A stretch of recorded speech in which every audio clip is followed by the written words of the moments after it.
Cockroach जनता party की जुनैद के साथ गद्दारी। जुनैद को अकेला छोड़ गए कॉकरोच। बाबा की पुलिस क्यों पड़ी जुनैद के पीछे? दिल्ली पुलिस खाने की फंडिंग का मांग रही है हिसाब। खाना बांटने में सब साथ, अब कौन करेगा मदद? ये है मोहम्मद जुनैद। वही है जो लगातार जंतर मंतर पर जब ये प्रोटेस्ट चल रहा था तब कॉकरोच जनता पार्टी के लोग मंच सजाकर बैठे हुए थे, तो मोहम्मद जुनैद उन्हें लगातार खाना खिला रहे थे, उनकी सेवा कर रहे थे, ट्रक भर भर कर वहां पर नए नए पकवान भेज रहे थे। तब तो उन कॉकरोच जनता पार्टी के लोगों को भरपूर मजा आ रहा था, लेकिन जैसे ही धर्मेंद्र प्रधान का इस्तीफा हुआ, जैसे ही जंतर मंतर पर प्रोटेस्ट खत्म हुआ, जैसे ही शायद इनका मकसद पूरा हुआ, ये लोग मोहम्मद जुनैद को ही भूल गए। वो मोहम्मद जुनैद जो आज सोशल मीडिया पर तमाम वीडियो डाल रहा है, फूट फूट कर रो रहा है और वो कह रहा है कि उन्होंने वहां खाना खिलाया, उन्हें क्या सजा मिल रही है। जुनैद ने आरोप लगाया कि उनके परिवार को उठा लिया गया, उन्हें परेशान किया गया, उनकी बहन के ससुराल वालों को पुलिस ने उठा लिया। इस तरीके के वो आरोप लगाकर सोशल मीडिया पर जमकर रो रहे हैं। तो बोलिए कि घबराइए मत, हम दिल्ली पुलिस से हैं। मैंने कहा भाई अपना कार्ड दिखा दो, थोड़ी संतुष्टि हो जाएगी।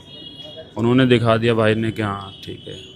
उन्होंने हमें मारा पीटा कुछ नहीं, सिर्फ आंखों से पट्टी बांध दी और नीचे की तरफ हमें कर दिया और कहीं पता नहीं कहाँ कौन से स्थान पर हमें ले गए। पूरी रात हमें वहाँ पर रखा गया कि हम सिर्फ 10 मिनट में छोड़ देंगे, हमारे कोई अफसर आएंगे और उनको संतोषजनक अगर उत्तर आप दे देते हैं तो आपको छोड़ देंगे, वरना तो फिर देखते हैं आगे क्या होता है। वहीं हम पूरी रात रहे, अफसर नहीं आए रात भर। दिल्ली पुलिस खाने की फंडिंग का मांग रही है हिसाब। अब मोहम्मद जुनैद ने सुप्रीम कोर्ट में याचिका दाखिल की है। उन्होंने याचिका में कहा कि पुलिस मुझे और मेरे परिवार को प्रताड़ित कर रही है। उसने कोर्ट से दखल देने की मांग की है। याचिका में जुनैद ने कहा है कि पुलिस ने उसे दिल्ली से उठाया और 4 से 5 घंटे के बाद हरिद्वार के पास छोड़ दिया। इस दौरान उसे धमकाया गया।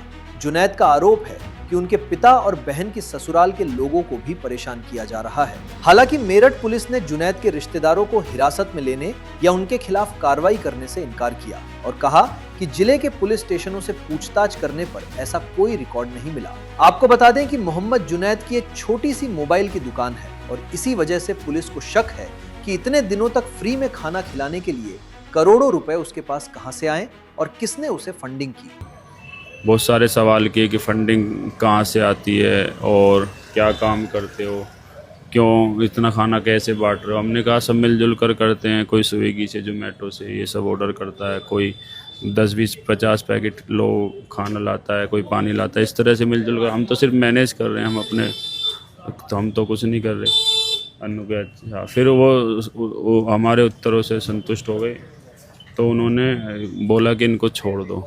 तो हमें गाड़ी में बिठाया, 5-6 घंटे तक हम गाड़ी में चलते रहे, पता चलते रहे। तो हमें उतारा गया जहाँ पर, तो उसके बाद हमने किसी से पूछा जहाँ उतारा कि ये कौन सी जगह है, तो उन्होंने बताया कि उत्तराखंड मसूरी है। खाना बांटने में सब साथ, अब कौन करेगा मदद? मोहम्मद जुनैद प्रोटेस्ट के दौरान कई दिनों तक सामने ही नहीं आए थे। वो आमतौर पर पर्दे के पीछे रहकर कॉकरोच जनता पार्टी के प्रोटेस्ट में शामिल युवाओं को भोजन, पीने का पानी की व्यवस्था करते थे, लेकिन प्रदर्शन के आखिर तक आते आते उन्हें लोग जुनैद भाई के नाम से पहचानने लगे और वो आंदोलन के प्रमुख चेहरों में से एक हो गए। जुनैद गाजियाबाद के नाहल गांव के रहने वाले हैं। हालांकि अभिजीत या सौरव दास की तरह उन्होंने कोई पद नहीं लिया था। उनका प्रमुख काम था जंतर मंतर पर आकर प्रोटेस्ट में शामिल होने वालों के रहने खाने की व्यवस्था करना। इस खबर को लेकर आपकी क्या राय है, हमें जरूर कमेंट करें और हाँ, हमारा चैनल सब्सक्राइब करना मत भूलिए।